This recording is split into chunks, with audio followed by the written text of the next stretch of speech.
एक घना जंगल था। इसमें तरह तरह के जंगली जीव जंतु रहते थे। जंगल तीन ओर से ऊंचे ऊंचे पहाड़ों से घिरा था और एक ओर एक बड़ी नदी बहती थी। पहाड़ बहुत ऊंचे थे और नदी बहुत गहरी और चौड़ी थी। इसे पार करना बहुत कठिन था, इसलिए बाहर का कोई व्यक्ति जंगल के भीतर नहीं पहुंच पाता था। इस जंगल में एक वृद्ध साधु रहता था। वृद्ध साधु के बहुत से शिष्य थे। वृद्ध साधु ने तो जंगल के बाहर की दुनिया देखी थी, लेकिन साधु के शिष्य बाहर की दुनिया से पूरी तरह अनजान थे। वे कभी जंगल के बाहर गए ही नहीं थे, अतः बाहर की दुनिया के बारे में कुछ नहीं जानते थे। वृद्ध साधु ने भी उन्हें बाहर की दुनिया के बारे में कुछ नहीं बताया था। उसने अपने शिष्यों को स्वर्ग के देवी देवताओं के बारे में अवश्य थोड़ा बहुत बताया था। वृद्ध साधु और उसके शिष्यों का अधिकांश समय पूजा पाठ और जप तप में व्यतीत होता था। वे प्रातःकाल उठ जाते, नदी किनारे स्नान करते और पूजा पाठ के कामों में लग जाते। भूख लगने पर वे जंगल के फल फूल खाते और नींद आने पर अपनी अपनी कुटियों में जाकर सो जाते। वृद्ध साधु और उसके शिष्यों का यही जीवन था। इसके अलावा उन्हें और कुछ नहीं आता था। घने जंगल के भीतर उत्तर की ओर एक सुंदर तालाब था। इस तालाब की जानकारी केवल वृद्ध साधु को थी। उसके शिष्यों को तालाब की कोई जानकारी नहीं थी। वृद्ध साधु ने उन्हें तालाब के बारे में कुछ नहीं बताया था। इतना ही नहीं, वृद्ध साधु ने अपने शिष्यों को उत्तर की ओर न जाने के लिए कठोरता से मना कर दिया था। सभी शिष्य वृद्ध साधु का बड़ा सम्मान करते थे और मन ही मन उससे डरते भी थे। अतः कभी किसी शिष्य ने तालाब की ओर जाने की हिम्मत भी नहीं की। घने जंगल के उत्तर की ओर का तालाब कोई साधारण तालाब नहीं था। ये परीलोक की राजकुमारी सोना परी का तालाब था।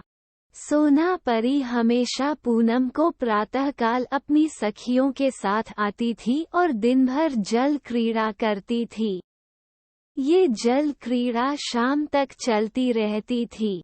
रात का अंधेरा होने के पहले ही सोना परी और उसकी सखियां अपने अपने पंख लगाती और परी लोक लौट जाती।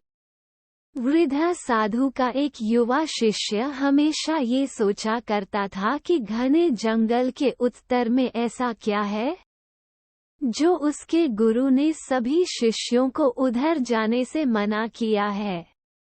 एक दिन उसने तय किया कि वह घने जंगल के उत्तर की ओर जाएगा और देखेगा कि वहाँ क्या है। अगले दिन वह अपने सभी साथियों के पहले उठा और अकेले ही जंगल के उत्तर की ओर चल पड़ा। पूनम का दिन था। युवा शिष्य जिस समय तालाब के किनारे पहुंचा, दोपहर हो रही थी। युवा शिष्य ने तालाब के किनारे जो दृश्य देखा तो देखता ही रह गया। तालाब में सुंदर सुंदर परियां निर्वस्त्र होकर जल क्रीड़ा कर रही थीं। युवा शिष्य ने परियां तो दूर अपने जीवन में कभी किसी स्त्री को नहीं देखा था। सुंदर सुंदर परियों को देखकर वह जप तप करना सब भूल गया।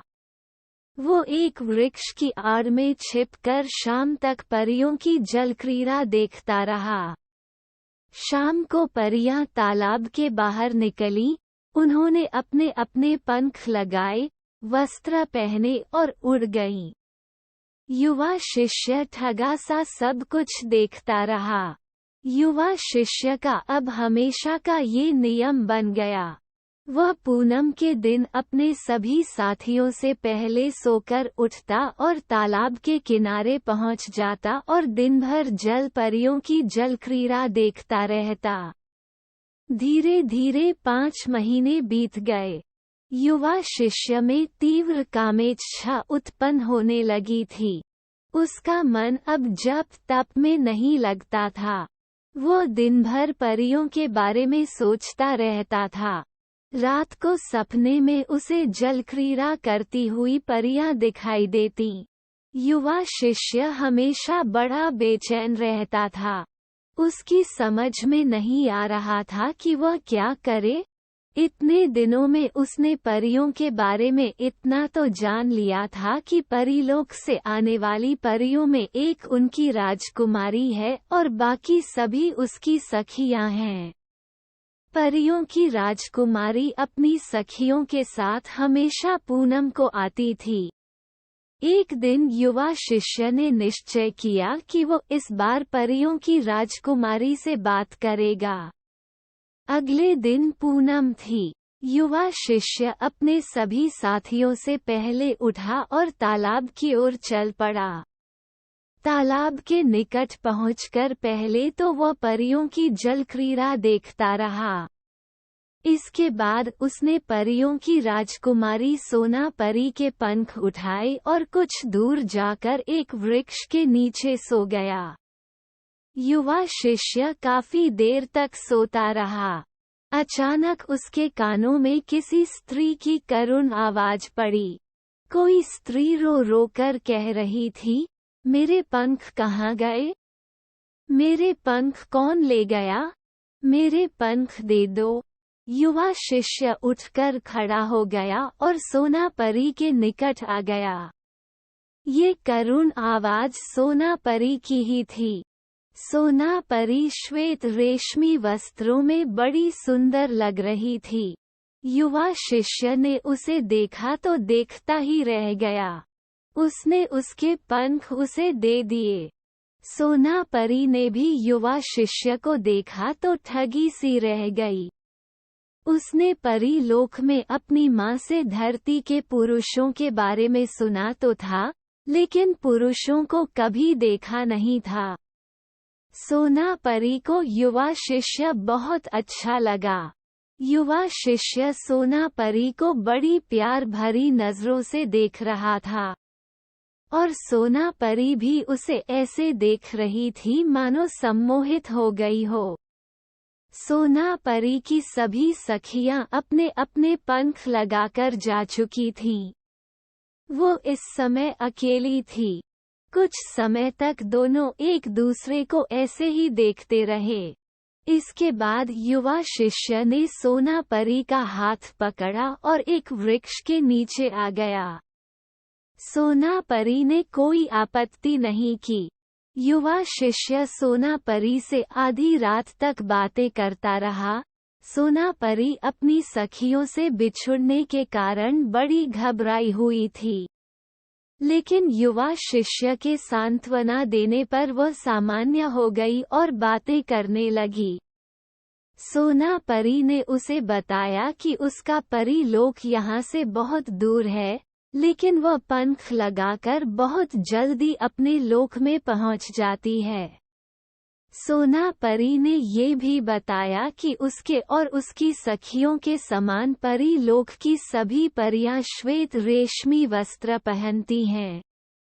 बातें करते करते सोना परी युवा शिष्य की गोद में अपना सिर रखकर सो गई। युवा शिष्य धीरे धीरे सोना परी के सिर पर हाथ फेरता रहा। उसे रात भर नींद नहीं आया। शायद दोनों को एक दूसरे से प्रेम हो गया था।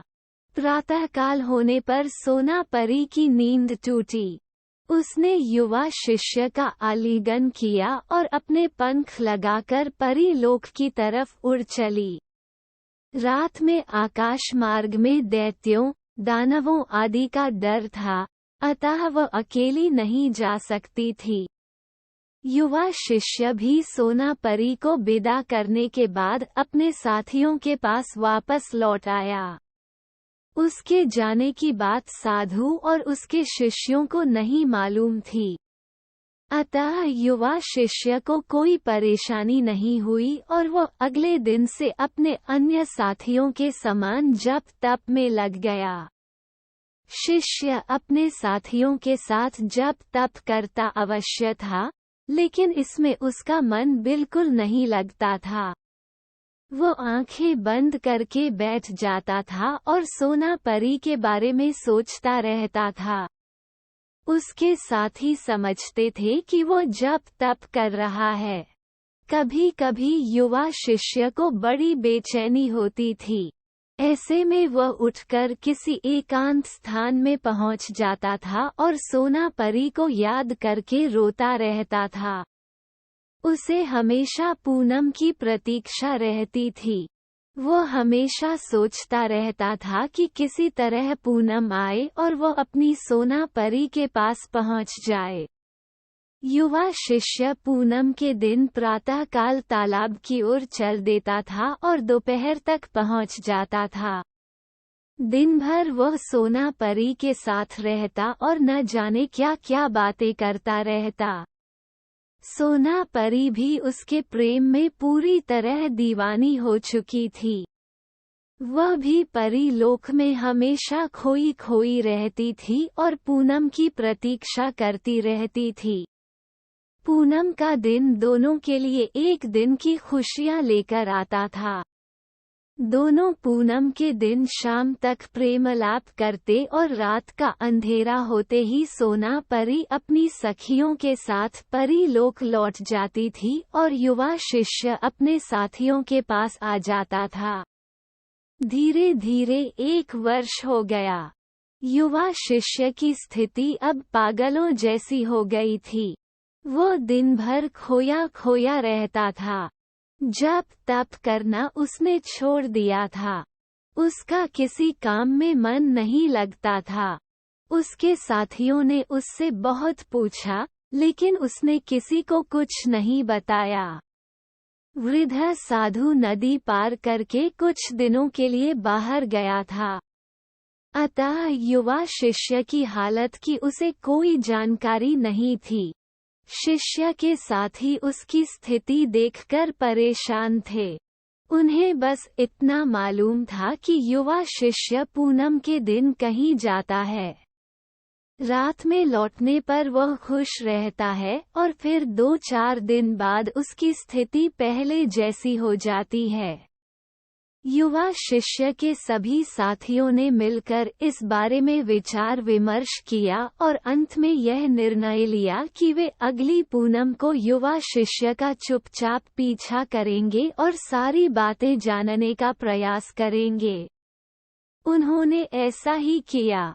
अगली पूनम को हमेशा की तरह युवा शिष्य कुछ जल्दी उठा और तैयार होकर तालाब की ओर चल पड़ा। उसके साथी पहले से ही तैयार थे। वे कुछ दूरी पर रहकर उसका पीछा करने लगे।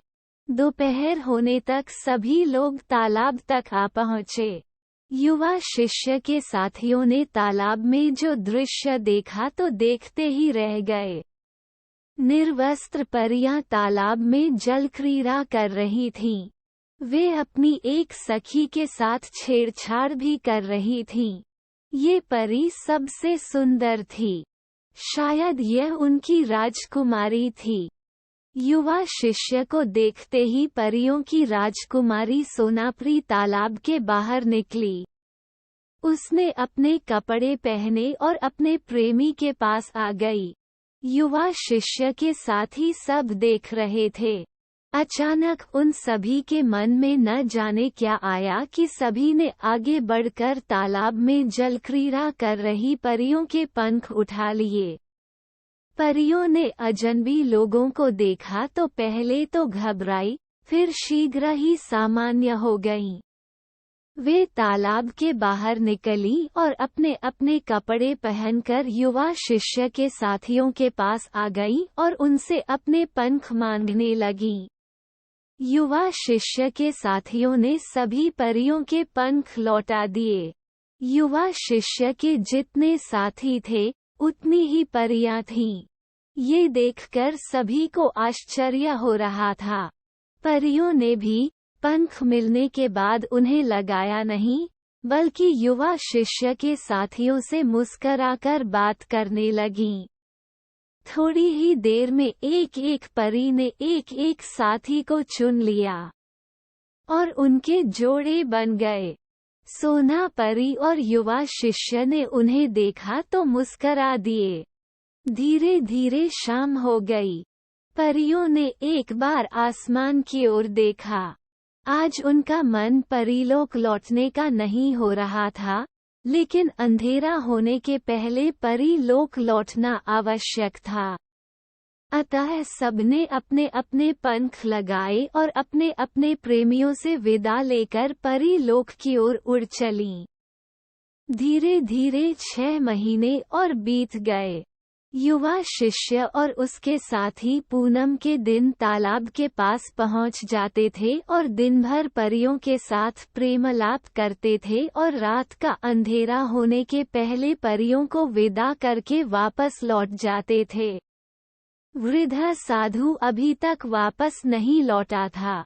बसंत का मौसम आने वाला था।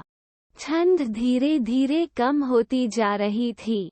एक दिन युवा शिष्य सोना परी का सिर अपनी गोद में रखे उससे मीठी मीठी बातें कर रहा था। उसके साथी भी परियों के साथ प्रेमालाप में मग्न थे।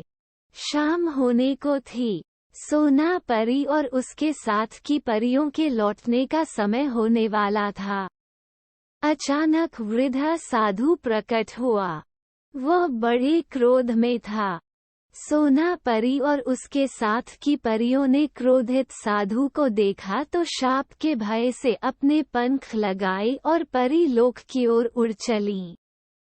क्रोधित वृद्ध साधु ने परियों को तो कुछ नहीं कहा, लेकिन अपने सभी शिष्यों को उसने असुंदर वृक्ष होने का शाप दे दिया।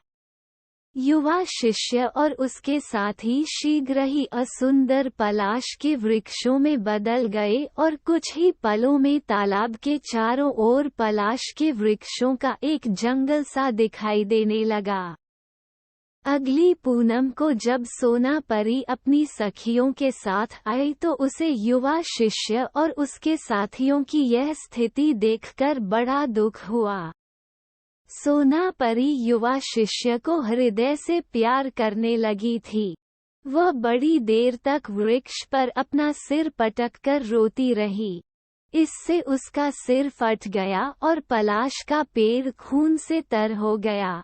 सोना परी के समान उसके साथ की परियां भी पेड़ बने अपने अपने प्रेमियों पर सिर पटक रही थीं। उनके भी सिर फट गए और खून बहने लगा। सोना परी और उसके साथ की परियां शाम तक रोती बिलखती रहीं और फिर अपने अपने पंख लगाकर भारी मन से परी लोक चली गईं। कहते हैं कि सोना परी और उसके साथ की परियों का खून पलाश के वृक्ष पर जहाँ जहाँ गिरा वहाँ पलाश के फूल खिल उठे। आज भी बसंत के आगमन के समय सोना परी और उसके साथ की परियां धरती पर आती हैं। वे टेढ़े मेढ़े पलाश के पेड़ों पर अपना सिर पटक पटक कर रोती हैं और अपना सिर लहूलुहान कर लेती हैं। सोना परी और उसके साथ की परियों के जाने के बाद उन सभी का खून फूलों में बदल जाता है और पलाश का पेड़ सुंदर लाल फूलों से लद जाता है।